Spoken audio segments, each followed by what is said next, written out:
Jamais vu, je ne sais pas comment. Excusez-moi de parler bien de ma femme. Ne soyez pas jaloux. Amen. Ne parle bien d'elle parce que c'est elle. Elle est vraiment. euh, elle est, je ne sais pas comment je vais dire. C'est une grâce que le Seigneur m'a faite de la voir comme femme. C'est une grâce que le Seigneur m'a faite pour avoir comme femme. Mais je ne suis pas venu pour parler d'elle. Mais je suis venu parler de Jésus-Christ. Annoncer la bonne nouvelle. Vous savez, la bonne nouvelle, et c'est que nous avons besoin aujourd'hui. Nous sommes arrivés au temps où la bonne nouvelle devient rare. Nous sommes arrivés au moment où quand vous ouvrez la télé, vous n'avez que des mauvaises nouvelles. Nous sommes arrivés au moment où si vous ouvrez votre télé, vous n'avez même pas envie de sortir. Vous avez peur de voyager. Il y a tellement beaucoup de mauvaises nouvelles. Et malheureusement, là où nous devions avoir la bonne nouvelle, on nous annonce encore de mauvaises nouvelles. Dans ta famille, il y a des sorciers. Dans ta maison, il y a des souris qui rongent. Celui qui est à côté de toi, c'est quelqu'un qui vient te faire du mal. On nous annonce encore de mauvaises nouvelles, que tu es possédé par des démons. S'il y a des choses, tu ne vivras pas longtemps. On vient à l'église pour écouter la bonne nouvelle. On nous annonce encore de mauvaises nouvelles, nous disant que tu es là, tu n'iras nulle part, parce que tu es bloqué, parce que ta famille t'a mis quelque part. Tu es dans une bouteille, mis dans l'eau, dans un pays que tu ne connais même pas. Mais toutes ces mauvaises nouvelles, c'est déprimant. C'est déprimant. Ça nous enlève envie de prier le Seigneur. Quand le monde écoute ces mauvaises nouvelles, ils n'ont plus envie de venir à l'église. Ils disent, qu'est-ce que j'irai faire là-bas? Il n'y a que de mauvaises nouvelles qui se disent. Même nous-mêmes qui venons à l'église, quand nous sortons de l'église, nous allons vers le monde. On nous demande qu'est-ce qui s'est passé là-bas. Nous apportons de mauvaises nouvelles de l'église. Voilà pourquoi les gens ne viennent pas. La mauvaise nouvelle est partout. Jésus est venu pour annoncer la bonne nouvelle. La bonne nouvelle réjouit le cœur. La bonne nouvelle change les vies. La bonne nouvelle donne encore envie d'adorer les Seigneur, de les louer, de les glorifier, de les sanctifier. Je vous apporte la bonne nouvelle. Dis Amen. Je vous apporte la bonne nouvelle. Et pour qu'il y ait la bonne nouvelle, il faut qu'il y ait d'abord une mauvaise nouvelle quelque part. Sinon, la bonne nouvelle n'aura pas son impact s'il n'y a pas une mauvaise nouvelle. La bonne nouvelle prend son impact là où il y a la désolation, là où il y a la peur, là où personne ne voit rien, là où personne ne voit plus, tout est devenu noir. C'est à ce moment-là que la bonne nouvelle aura l'impact dans ta vie. Il s'est passé à Cana. Il y avait une fête dans Jean chapitre 2, à partir de verset 1er. Et dans cette fête, la Bible dit, Marie était invitée. Et la Bible précise une chose, que Jésus aussi fut invité. Jésus aussi fut invité. Et pendant qu'ils étaient dans la fête, le vin a manqué. Quand le vin manqua, Marie, connaissant Christ, connaissant Jésus, connaissant Emmanuel, elle va vers lui. Elle lui dit, mon fils, il manque le vin. Jésus lui dit, qu'y a-t-il entre toi et moi, femme? Mon heure n'est pas encore là. Et comme son heure n'était pas encore arrivée, Marie n'a pas tenu rigueur des paroles du Christ. Il est allé dire à ses disciples, à ses serviteurs, faites tout ce qu'il vous dira. Et je suis sûr, ses serviteurs se sont déplacés, ils sont venus vers Jésus. Jésus les a vus. Il a dit, qu'est-ce que vous voulez? Non, Marie a dit de venir vers toi et tu nous dises tout ce qu'ils ont fait. Et tout d'un coup, remplissez vases d'eau, tous ces vases que vous voyez là. Ils remplissent l'eau du vase. Ils l'ont amené vers Christ. Et Christ dit, amenez ça à l'ordonnateur du repas. Et l'ordonnateur du repas, lorsqu'on l'a amené de l'eau, il goûta, changea en vin. lorsqu'il a goûté, cela a changé en vin. Il était tellement dans la joie, disant, oh, mais pourquoi tu as gardé ces bons vins depuis longtemps, cette bonne nouvelle? Pourquoi tu nous as laissé avec toutes ces mauvaises nouvelles tout ce temps? Pourquoi tu as gardé ça? C'est une bonne nouvelle.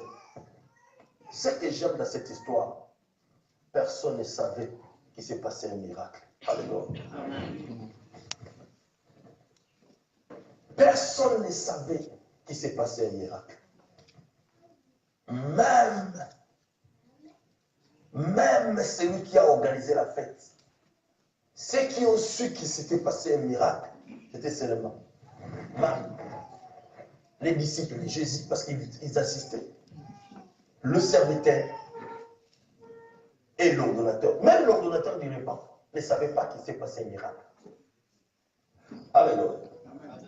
Alléluia. Bien-aimés dans les Seigneurs, il y a des choses qui ne marchent plus dans ta vie. Le vin manque. C'est bizarre, personne n'a lu la Bible. Ce que j'ai lu, c'est vrai ou bien, papa, il faut que je lis encore. Parce que je viens de relater. Je ne sais pas si je n'ai pas lu la Bible. Ce que j'ai dit, c'est vrai. Dans votre Bible, c'est aussi comme ça. Si quelqu'un voit que ce n'est pas comme ça, il me fait signe. Vous avez surtout des choses importantes. Ne vous en faites pas, j'ai lu ça beaucoup de fois. Voilà pourquoi j'ai maîtrisé ça. Je ne suis pas plus meilleur que vous. J'ai lu ça beaucoup de fois. Alléluia. Amen. Il y a des choses qui se passent dans votre vie. Le vin manque. Mais personne ne les remarque. Vous pleurez pendant la nuit. Personne ne remarque que le vin manque. Personne ne se soucie de vous. La fête, les bancs sont pleins. Tout le monde s'agite à gauche et à droite. Il y a de ceux-là qui réussissent. Il y a ceux-là qui trouvent du travail, qui se marient. Il y a tellement la joie. Il y a l'ambiance. Mais le vin manque. Tu n'as plus de joie. Il n'y a plus de sécurité dans ta vie. Personne ne remarque. Tu es assis. Tu as bien porté les habits. Peut-être tu es en train de chanter. Peut-être tu es en train de donner cours aux autres. Mais à l'intérieur de toi, le vin manque. Il y a un vide qui se crée au-dedans de toi. Personne ne le remarque. Personne ne le voit. Oh, tu pleures. Tu es en train de pleurer. Les choses ne marchent pas. La Bible dit, Jésus aussi fut invité. Vous savez, le problème, le vin manque. Mais Jésus aussi fut invité. Amen. Vous savez, quand quelqu'un est aussi invité, ce qui veut dire, il y avait les cartes qui ont été déjà distribuées. Et ça a resté 4 cartes. Qu'est-ce qu'on fait avec ça? Marie dit, j'ai un fils qui a aussi des disciples. Elle dit, ok, tu lui donnes. Il est aussi invité. Alléluia. Il n'était pas l'invité d'honneur. La preuve en est, personne ne l'a remarqué. Mais il était là. Oh bien aimé, il n'est pas l'invité d'honneur dans ta vie peut-être. Il est dans un coin. Laissez-moi consulter le soir. Seigneur, garde-moi. Dors avec vous. Il est consulté le matin. Peut-être. J'abandonne ma vie entre ta main. Il est consulté quand il trébuche. Jésus. Ce moment-là qu'il est consulté. Il est là. Mais personne ne fait cas de lui. Mais pendant ce temps, le vin manque. Je dis que j'ai Jésus dans ma vie, mais le vin manque. Je manque de travail. Je n'arrive pas à concevoir. Ma famille ne marche pas. Je suis malade. Je ronge. Les choses ne fonctionnent plus. Mais je viens à l'église. Le vin manque. Mais quand le vin manque, les gens ne le voient pas. Il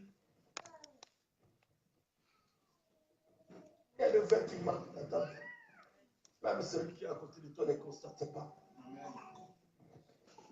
le vin qui manque, même ta femme ne constate pas qu'il y a le vin manque. Tu pleures tellement.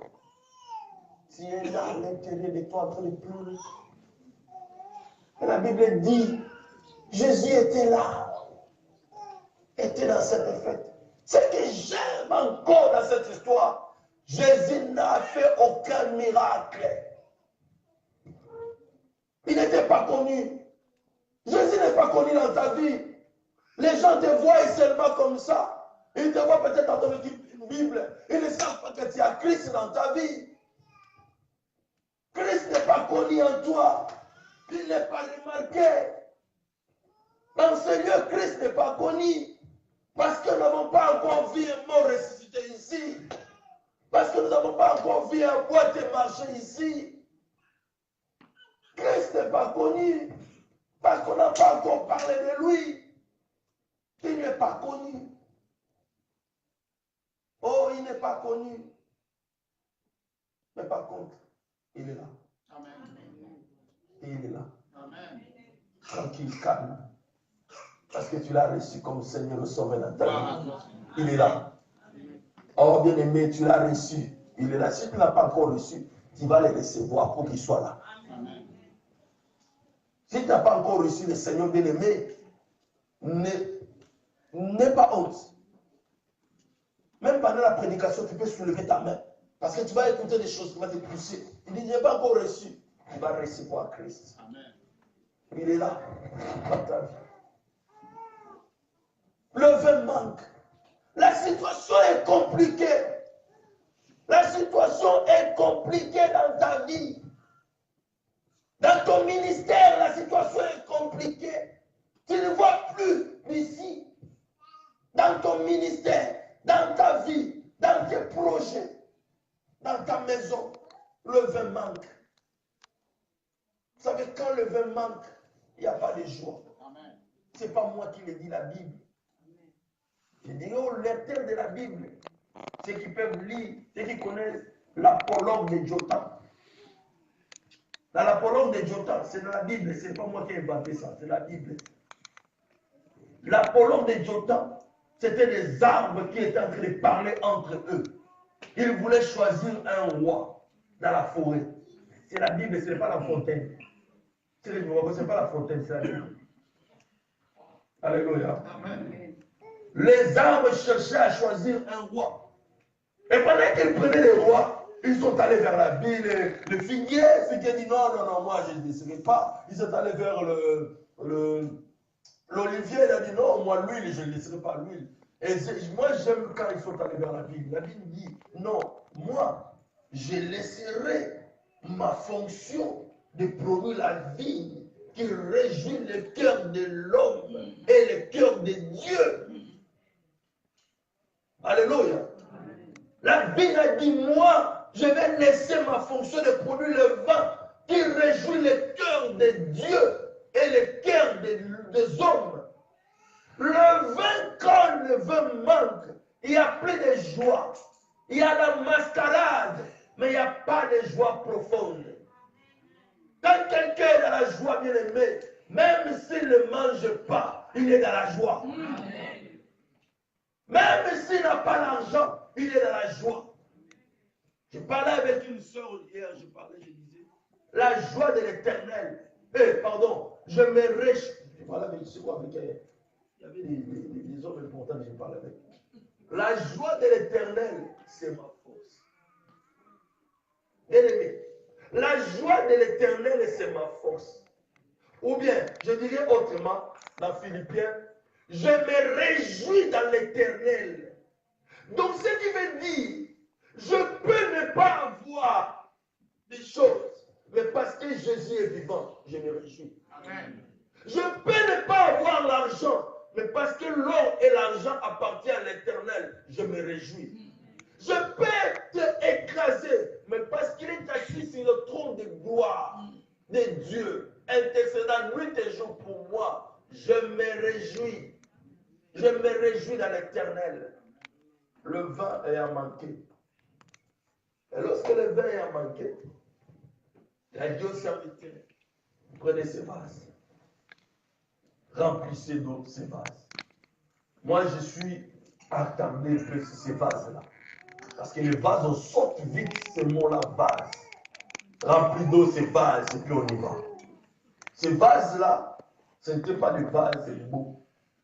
Parce que vous savez, les vases, il y en a des vases qu'on met sur les tables. Il y en a des vases, dans les temps anciens, des vases qu'on mettait devant la porte. Et ces vases-là étaient destinés pour la purification des juifs. Et la purification des juifs, si vous voulez comprendre bien, lorsque Jésus est entré dans la maison, excusez-moi beaucoup mes frères et sœurs, je ne lis pas beaucoup la Bible, mais je donne beaucoup d'exemples. Si quelqu'un voit que je parle que non, ça, je veux vraiment savoir cela, mais je dois pas savoir. Mais je donne beaucoup d'exemples. Mais la plupart des exemples que je donne, nous les connaissons tous. Mais je suis sûr, parce que nous sommes des enfants de Dieu quand même, pour ne pas quand même nous réduire à l'état des gens qui ne connaissent pas Dieu. Si vous connaissez l'utilisation de ces vases, vous allez voir Jésus quand lorsqu'il était dans la maison de Joseph et Simon. Merci beaucoup. Lorsqu'il était dans la maison de Simon, la femme,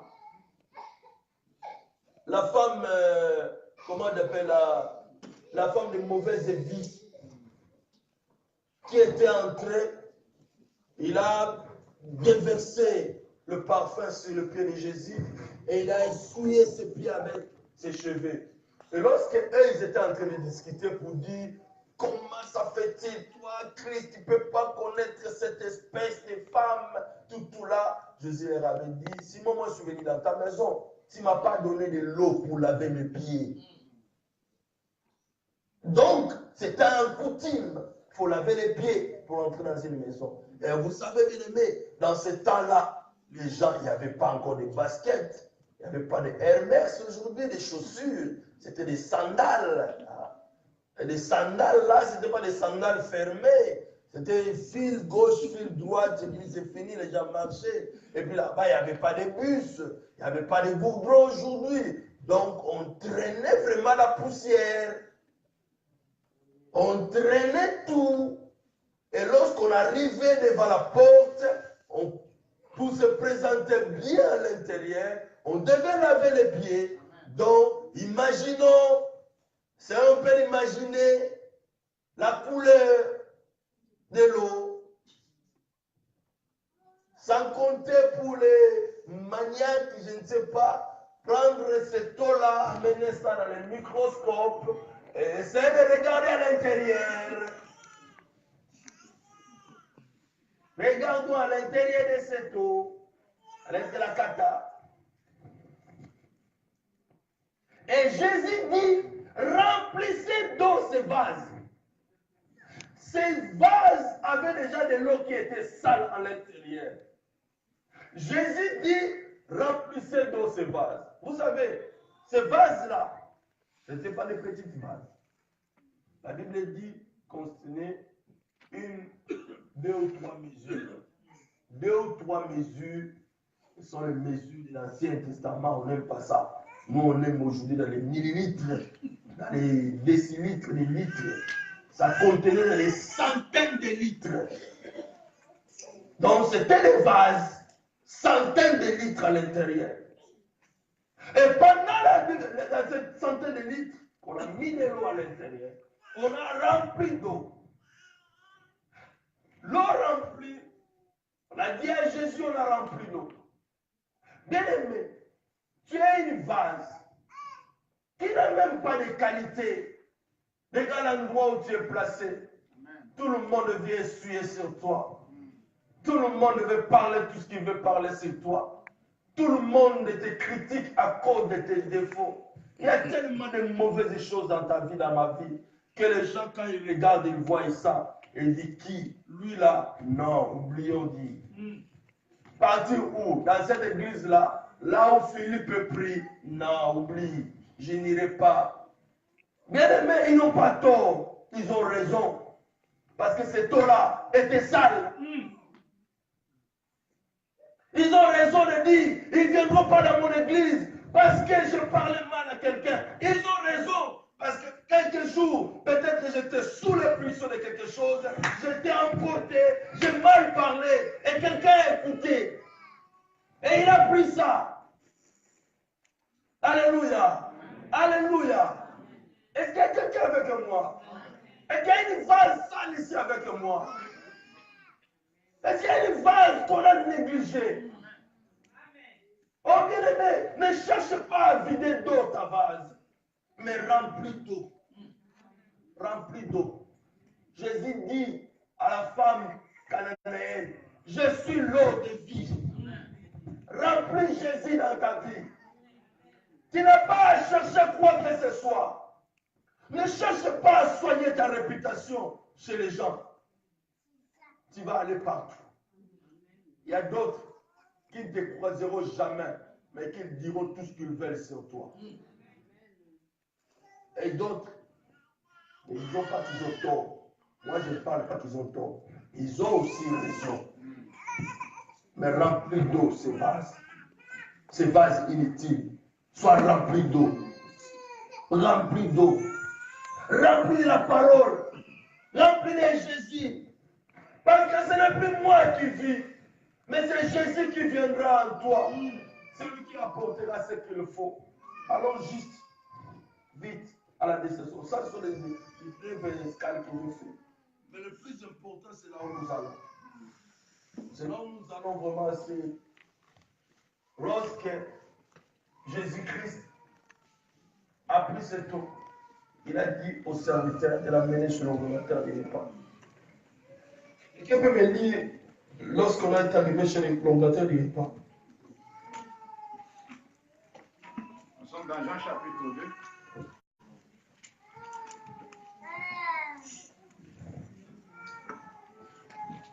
Je crois que c'est 9. Le verset 9. Quand l'ordonnateur du repas, il goûtait l'eau changée. Non, papa. Soyons un peu tranquille. Retournez calmement, calmement. Quand l'ordonnateur du repas. Jean chapitre 2, verset 9. Oui. Quand l'ordonnateur du repas, il goûtait l'eau changée en vin. C'est bon. La Bible dit, quand l'ordonnateur du repas, il goûtait quoi? Non, avant les vins. Quand l'ordonnateur du repas, il goûtait quoi? Donc, bien aimé dans le Seigneur, papa, merci. Pendant tout ce temps que les vases étaient là, pendant tout ce temps que Jésus avait dit au serviteur de prendre le vase, de l'amener chez l'ordonnateur du repas, pendant qu'il remplissait d'eau, pendant qu'il transportait les vases, pendant qu'il faisait tous ces manœuvres, bien aimés, dans ces vases, il n'y avait que de l'eau. De l'eau qu'ils ont remplie et de l'eau sale. Il y a beaucoup de gens qui disent, les miracles se produisent lorsque les gens ont porté l'eau vers non. Ces gens-là ont déjà obéi. Alléluia. Oh God. Merci papa. Ils ont déjà obéi à la parole de Dieu. Remplissez d'eau ce vase. Bien-aimé, tu as déjà obéi à ce que Dieu t'a dit de faire. Tu l'as déjà fait. Il t'a dit de jeûner, tu as déjà jeûné. Il t'a dit de prier, tu as déjà prié. Il t'a dit de donner la dîme, tu as déjà donné la dîme. Il t'a dit de faire quelque chose, tu as déjà tout fait ce que Jésus a dit. Mais l'eau là est toujours l'eau. La situation est toujours la même. Ça ne bouge pas. On t'a dit lorsque tu vas recevoir Jésus-Christ dans ta vie comme Seigneur et Sauveur, tu seras guéri.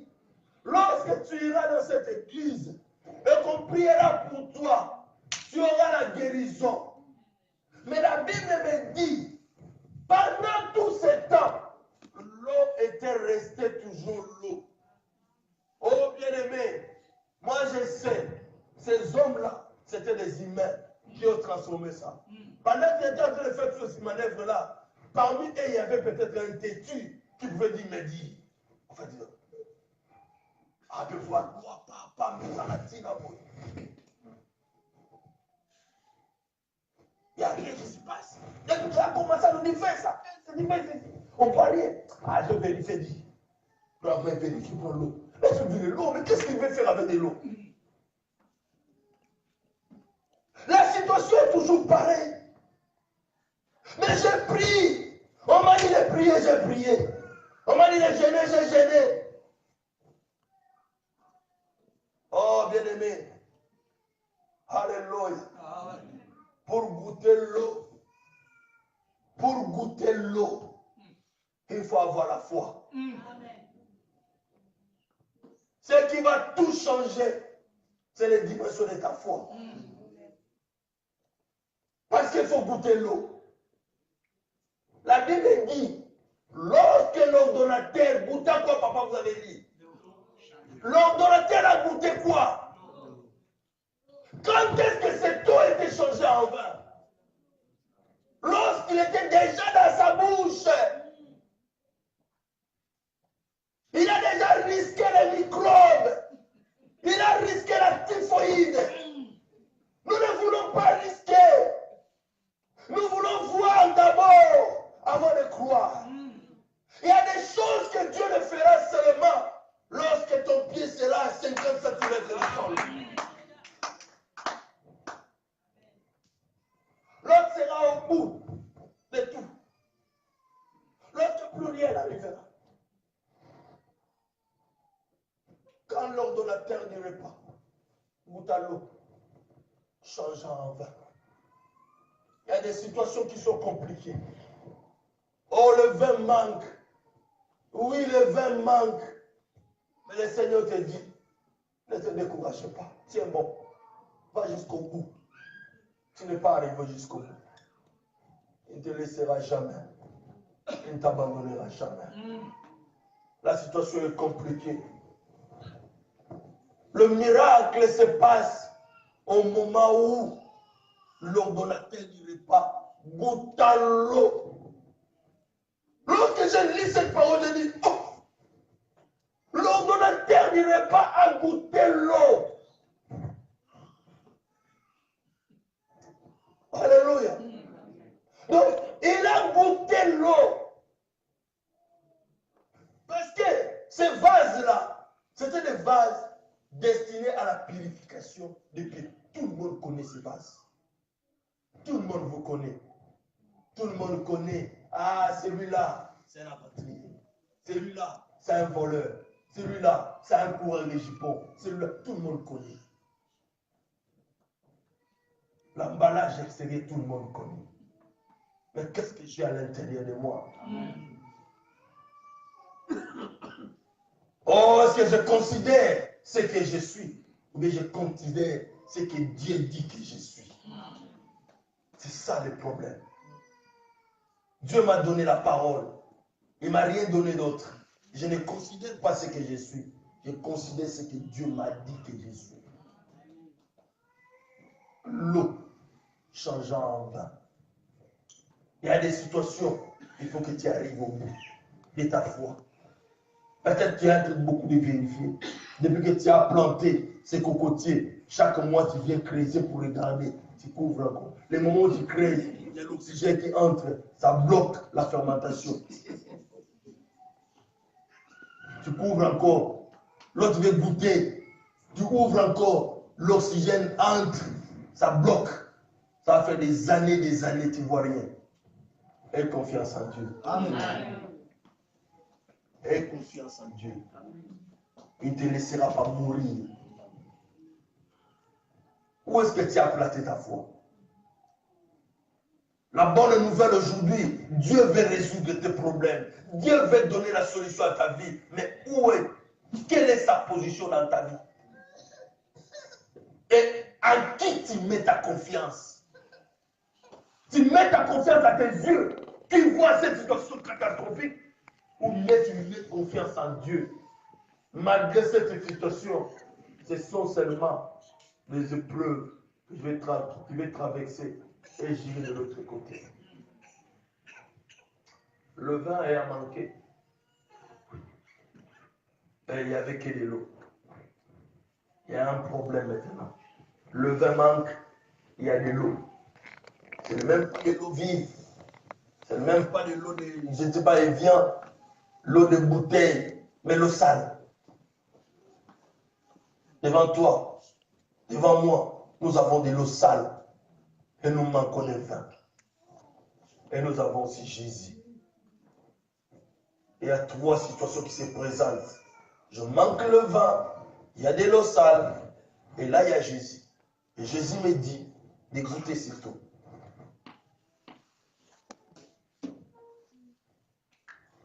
Tu es bloqué, la situation compliquée, mais Dieu te dit, c'est bon, je suis avec toi.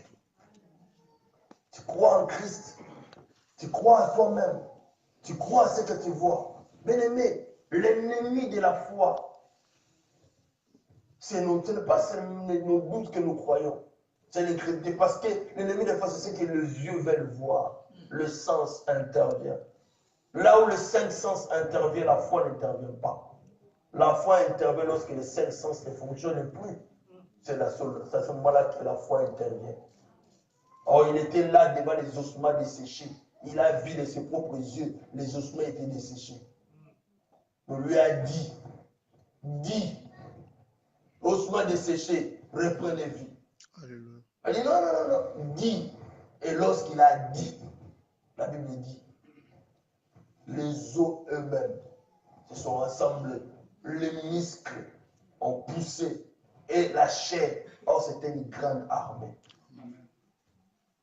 Il y avait des gens qui étaient assis en train d'attendre à manger. Et il y avait une petite réunion à l'intérieur, comme nous, on est en train, avec le pasteur Jean-Pierre à l'intérieur là-bas. Ici, il y a seulement 5 de pain, des poissons. Qu'est-ce qu'on fait? Jésus dit, donne-les. Il y avait un dilemme. Ou bien, entre dans un système. Coupons ce pain à petits morceaux, tellement on va essayer de distribuer à quel petit. Ou bien, faisons seulement ce que tu dis. Donnons à manger. Et lorsqu'ils ont fait ce que Jésus a dit, ils ont commencé à donner. Et personne n'a manqué de pain. Il y a eu même des restes. Le problème pour toi et moi, nous voulons d'abord voir avant de croire. En Dieu, nous devons croire. L'eau changera en vin dans ta bouche. Amen. Pas dans tes yeux. Tes yeux ne le verront pas. Et c'est alors que tu diras, c'est bon, cette bonne nouvelle depuis longtemps. Pourquoi j'ai fait tout ce temps à ne pas croire en Christ? Nos yeux veulent voir. Mais Jésus aujourd'hui, il veut nous faire du bien. Il veut te faire du bien. Amen. Alléluia. Il veut te faire du bien. Amen. Oh, le plan de Dieu, c'est de faire du bien. Amen. Il y a beaucoup de choses qui manquent. Tu as peur de parler des autres parce que tu dis que lorsqu'ils me parlent, ils ne m'écouteront pas. Ce n'est pas ton problème. Le problème, c'est ma doute. Vas-y, parle de Jésus. J'ai parlé avec l'homme de Dieu. Et la révélation, parce que je tiens à cela, je profite parce que vous êtes le premier à l'écouter. Moi, l'église n'a pas encore écouté cela. Moi, je dis que l'église, là où je suis, Dieu m'a placé. Excusez-moi de mon église, c'est pas mon église à moi. Je n'ai pas fait l'église qui est non, c'est l'église de Christ. C'est qu'ils sont destinés à cela. Le problème, les gens de l'extérieur parlent mal de l'église parce que nous ne parlons pas de Jésus à l'extérieur.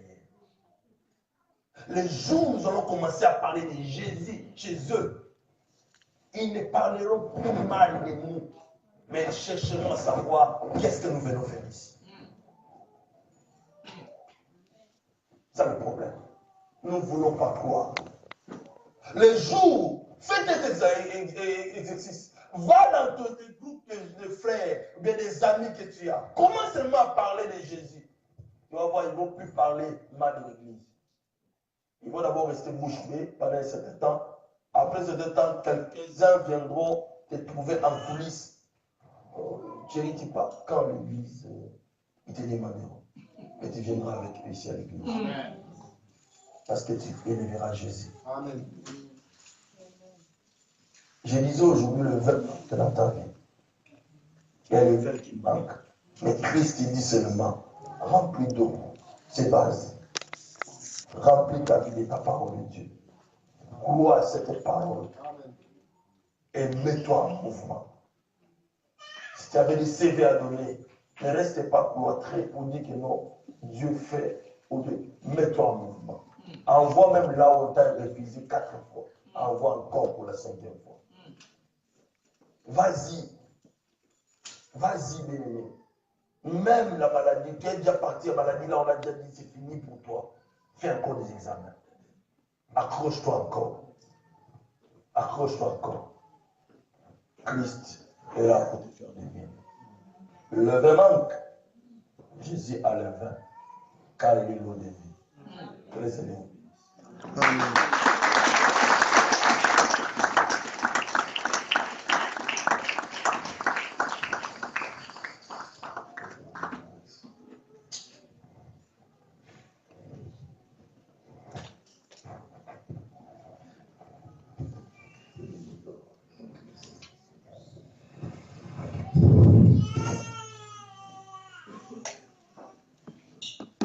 Amen.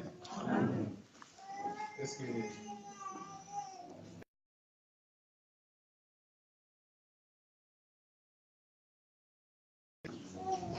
Apparemment, c'est comme si je n'arrive pas à comprendre.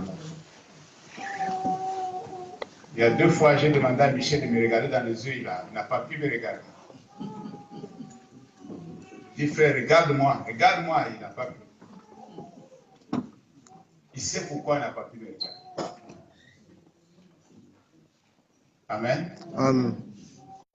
Je ne sais pas ce que Dieu est en train de faire. Je vais vous dire en bref.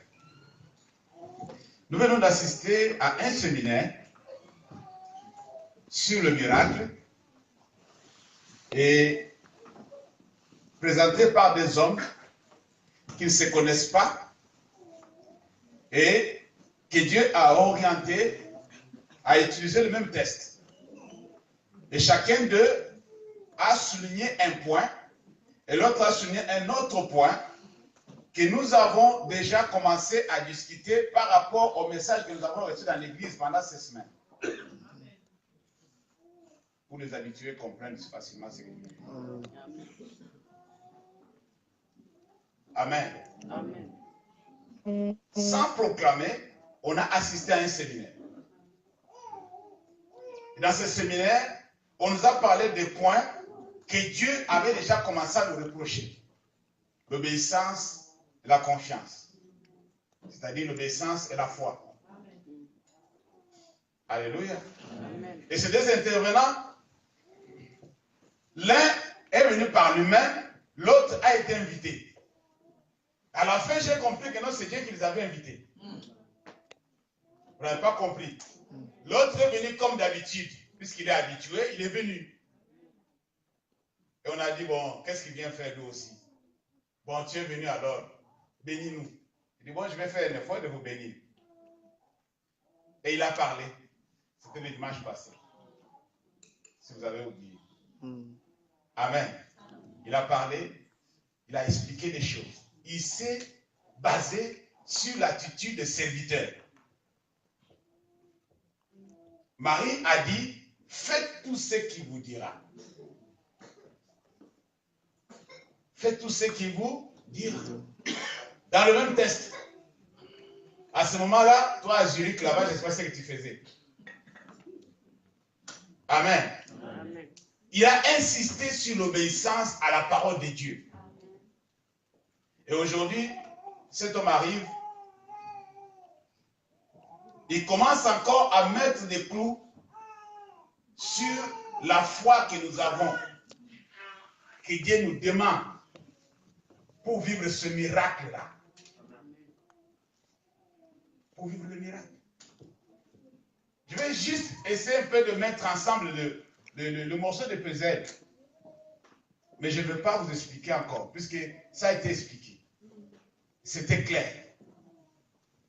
Cet homme a pris du temps à nous aider à comprendre une chose. Nous devons avoir foi en Dieu. Je ne sais pas ce que tu vis. Je ne sais pas quelle est ta situation. Oui, il a bien dit. Tu as gêné, tu as prié. Mais la situation est là. Cette situation est devant toi. Apparemment, rien n'a changé.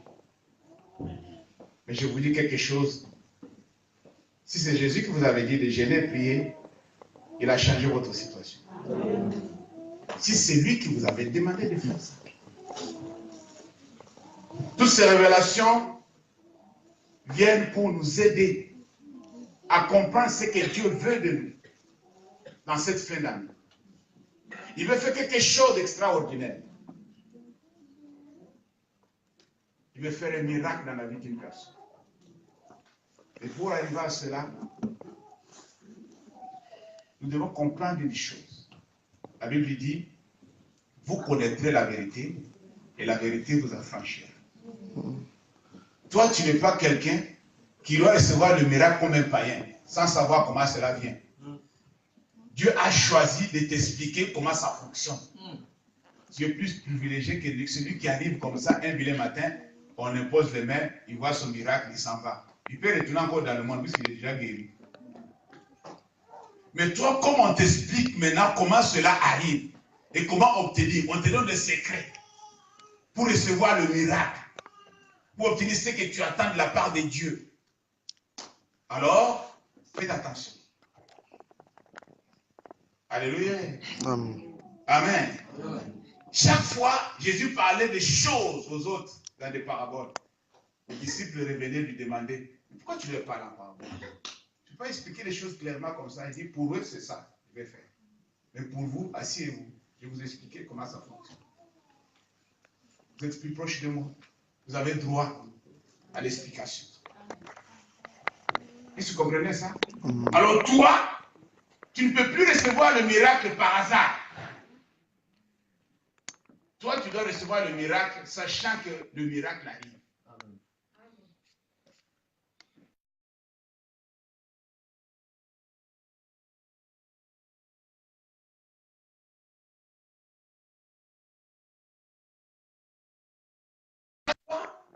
Être comme ça, il dit que non, vraiment, je vais aller essayer voir. Non.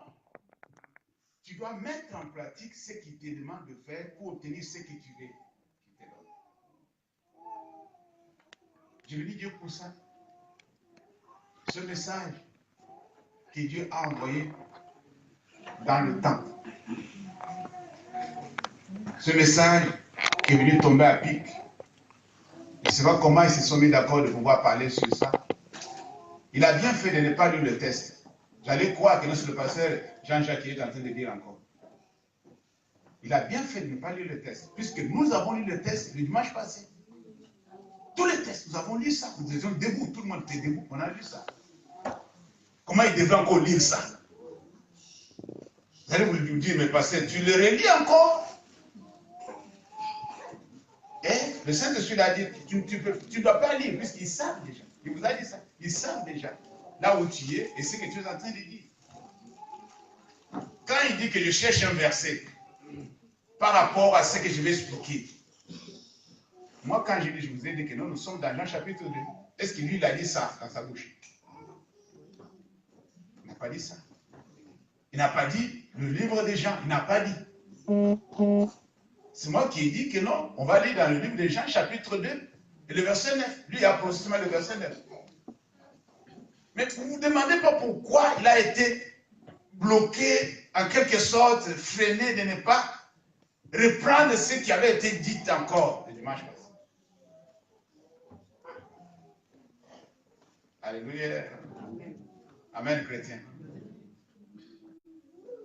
Moi, je bénis Dieu pour ça. J'ai reçu ma part. C'est aussi que le Seigneur te bénisse. Je sais que tu parles beaucoup, mais tu n'as pas voulu parler beaucoup. Je sais. Et c'est gentil de ta part. Gentil puisque on aura le temps de pouvoir parler. Le temps de pouvoir parler et l'Église aussi donnera aussi l'occasion de parler. Amen. Alléluia. Je vais vous demander une chose. Par amour de Dieu qu'il a manifesté dans notre vie.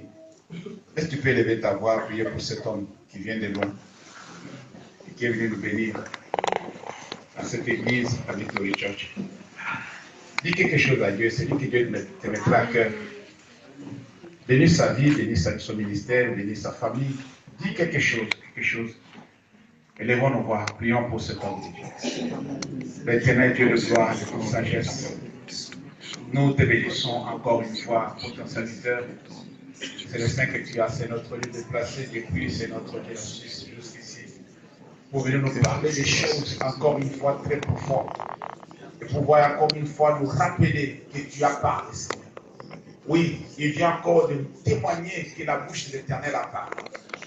Seigneur, cet homme ne connaissait pas ce que nous avons vu le dimanche passé.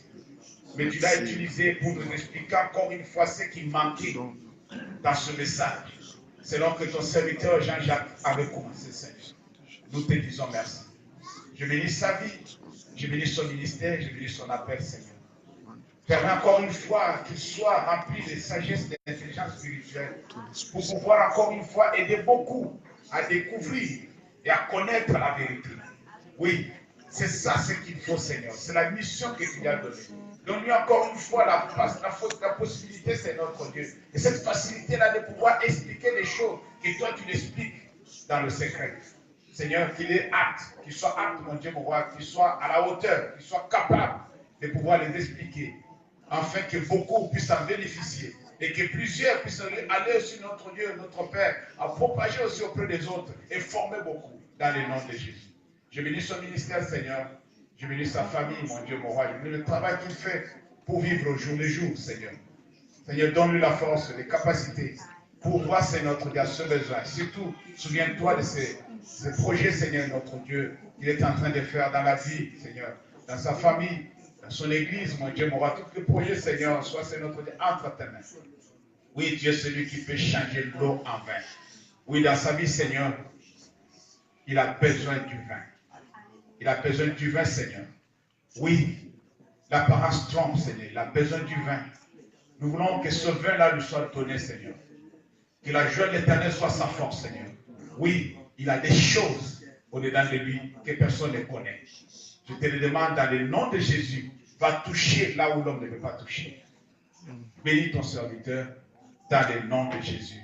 Nous avons ainsi prié. Et le Saint dise Amen. Amen. Amen. Est-ce qu'on peut acclamer très fort pour la gloire de Dieu? Acclamons très fort pour la gloire de Dieu. Amen. À part le pasteur, est-ce qu'il y a une autre personne qui est venue ici pour la première fois? À part lui, il s'est présenté quand même, il a été gentil. On acclame très fort pour la gloire de Dieu. Merci, Marcel, tu peux te mettre debout. Michael, tu peux l'embrasser pour moi? Gloire à Dieu. Merci mon frère. Oui, merci Gloria. Toi, tu es trop gentil avec moi. Ça, c'est bon ça. Amen. Amen. On acclame très fort pour la gloire de Dieu. Nous sommes tellement ravis de vous voir parmi nous. Soyez le bienvenu d'abord. Et j'aimerais juste savoir au passage votre prénom, la personne qui vous a invité, puisqu'après le culte, nous aurons un petit entretien avec vous. Et la sœur aussi. On commence par le frère. Je m'appelle Hugues Ngwang. Oui, Hugues. Oui. Et mon frère Marco qui m'a... Normalement, j'ai pris à l'Assemblée des dieux. Comme je suis loin, j'étais en retard. J'ai appelé si je pouvais venir finir ici. Il t'a permis? Oui, il m'a permis. Marco, merci beaucoup de l'avoir permis. Que Dieu soit loué. Hugues, soyez le bienvenu. Que le Seigneur te bénisse. Merci. Je passe aussi à ma soeur. Je m'appelle Lydia, c'est la sœur Stella. Lydia a été invitée par Stella. Amen. On acclame très fort pour la gloire de Dieu. Merci, ma soeur. Vous savez, Marco pouvait aussi refuser. Et que non, comme tu veux venir, comme tu as été en retard chez vous là-bas, chez nous, tu ne viens pas. Amen. Chez nous aussi, tu ne viens pas. Chez nous, on ne peut pas seulement venir quand tu es en retard chez vous là-bas. Vous pouvez dire ça, mais il n'a pas dit ça. Amen. Et tu viens, tu vas aussi bénéficier de ce que moi je vais bénéficier cet après-midi. Amen. Amen. Que Dieu soit loué, que le Seigneur bénisse mon frère Marco. Ma soeur, on va se voir ensemble avec mon frère. On va discuter un peu. Amen. Que le Seigneur vous bénisse. Alléluia. Je vais inviter l'équipe musicale de monter. Vous savez, moi, je ne suis pas passé pour prêcher, parce que